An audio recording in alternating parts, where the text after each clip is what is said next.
I would accuse him of not loving me or not caring for me or taking care of me. He was healthy. I could not see it at the time. I'm not enabling, I'm not rescuing. I'm going to do what I can to support. The outcome is going to be far better if I let it unfold than if I try to fix it. I could not fathom how he could stay married to me in the overly medicated. I was literally all but drooling and comatose on the sofa. This may not work out.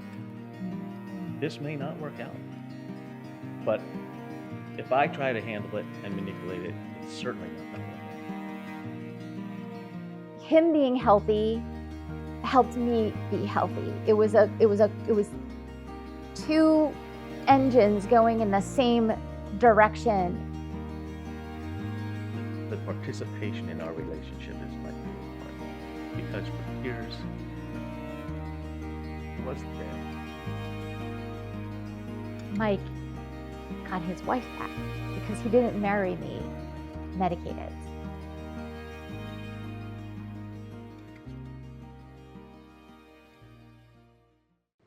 I would encourage anyone who is in the tapering process to really pause and be honest with themselves about what they really can control and what they are hopefully learning to control in their experience, because many times we are putting a lot of pressure and a lot of stress on our partners. They feel overwhelmed. They feel in over their heads. They feel, and this was expressed to me by my spouse, that they don't know what to do. They may or may not be on their own path of evolution and exploration. And so they're trying to hold their own. Maybe they're going to work and they're bringing in the resources while you are tapering, if you're blessed enough to be in that situation. We need to try to get out of ourselves and out of the myopia and the machinations enough to give your partner a break. It is not their job to support you. If they are, they're doing the best they can, but it ultimately is your job to learn how to support yourself and come into your self-sufficiency, and anything your partner does for you is just a bonus. And that's not going to be comfortable for a lot of people to hear, because we get angry when someone isn't doing what we think they should be doing. But the truth of the matter is, you're only causing your own distress on top of all the other distress that you may be experiencing. You're only adding to that distress by thinking that someone else should be doing something for you that they are not doing because they're not willing, and we need to accept that, or they're not able to do it, and we need to accept that, or they just don't want to, and we need to be okay with the other person's sovereignty. We need to find a way to be okay with it.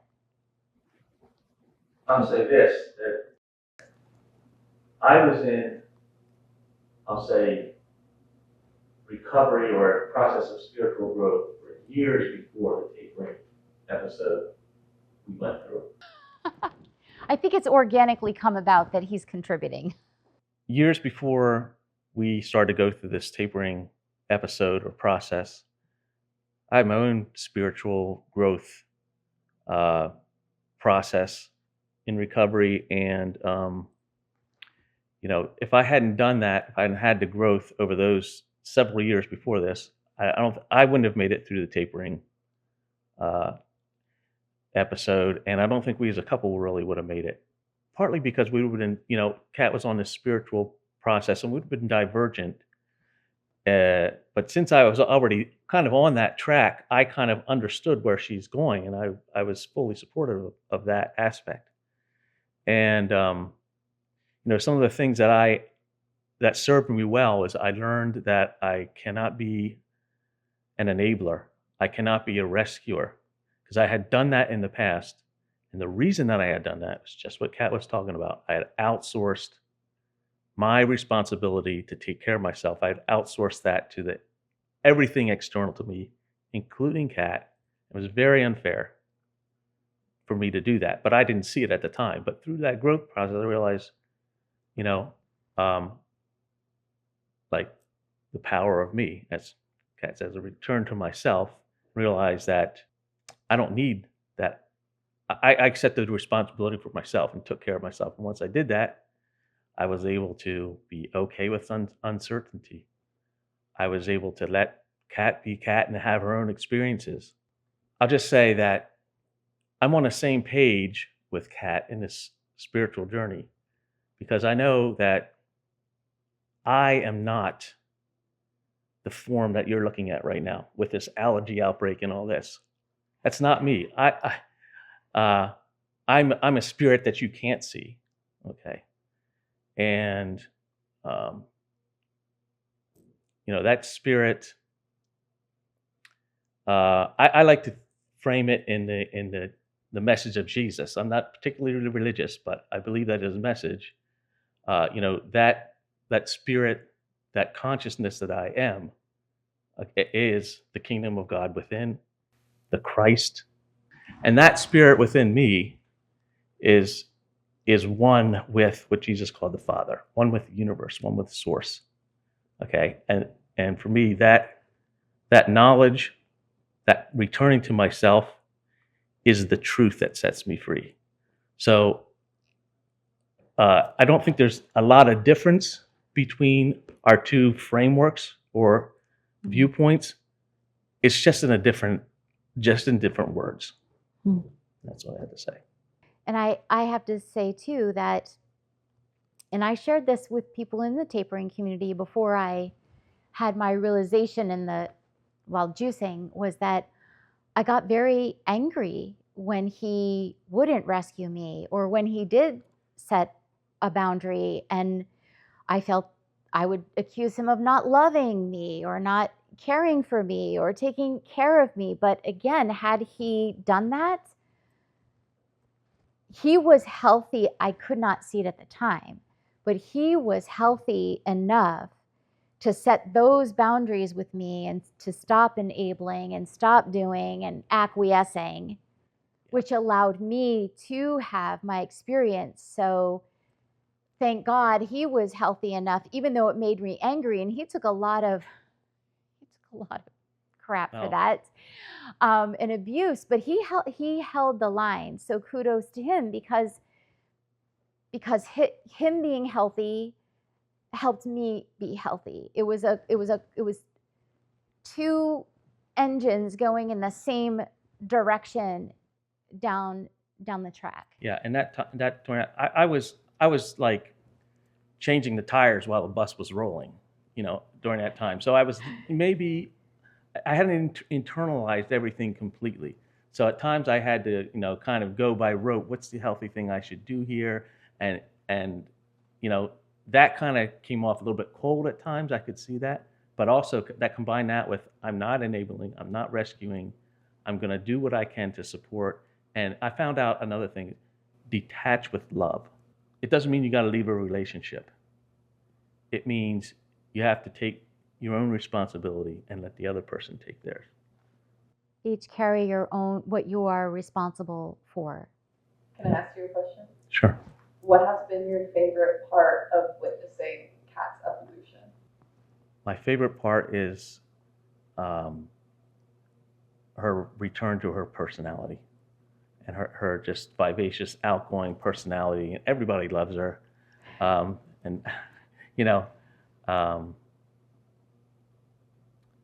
and I just, the participation in our relationship is my favorite part, to be honest with you. Because for years, it wasn't there.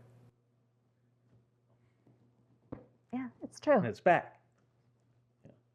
My brother said to me, I got my sister back. But before that, Mike got his wife back because he didn't marry me medicated. I tried to do practical things during tapering. I made spreadsheets, I made schedules according to her goals. I kept track of them and all that stuff. Graduated cylinders, pipettes, measuring devices. You know, what is the ratio if I want to withdraw 1 milliliter out of 50 milliliters, and how much medication goes in the solution? I mean, you had to be your own scientist, really. I mean, he I think also ran interference for the worst of my neurosis on the wedding trip. You know, it's a fine line between where am I going to facilitate the best presentation of my partner without fully outright enabling or covering up. There's a certain level of interference maybe that needs to be run where you love that person and you don't want them totally dangling out there on the edge, completely exposed. Exactly. But you also don't want to be pretending that this person is really messed up. They're unhealthy. True. And there was a lot of that on that trip, yes. Yeah. In that 10 years of growth, I had taken the baby steps to realize, hey, if I just, quote unquote, let go and let God, that's a cliche, but I mean, if I let things happen naturally and don't control and manipulate, my outcomes were so far better than anything before. And I mean, part of your yes. talk was about how does somebody get into it. I was thinking, just try a little thing. And it'll give you that little bit of confidence, that little bit of faith to do something a little bit bigger, and then a little bit bigger. Mm-hmm. And pretty soon, I got to the place, and this kind of worked this way. When she went into tapering, that was a big one, okay? So, I mean, I'm at the place where, okay, I've seen this play out enough times that I have a good level of confidence that the outcome is going to be far better if I let it unfold than if I try to fix it. I asked him one time, I could not fathom how he could stay married to me in the overly medicated, that was only one of the challenges, state that I was in, because before I had started tapering, my body was breaking down. I was literally all but drooling and comatose on the sofa watching reruns on the classic sitcom channel. And I lived like that for a good while until my body started to break down at early 40s. And I forget what your answer was. I think you said I needed to just let you have your process and hope. Because, in those days you're referring to, I had the thought of, this may not work out. Mm-hmm. This may not work out. But if I try to handle it and manipulate it, it's certainly not going to work out. Now my confidence is really high. It got boosted that much higher by this outcome. And I just followed the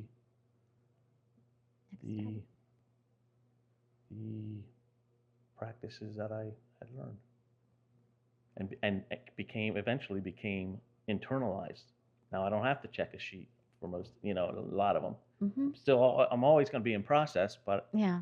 I mean, I don't need the Oracle card anymore. Exactly. I don't need the pendulum anymore, right? I don't need the whatever it was, but it's okay. It's part of the evolution.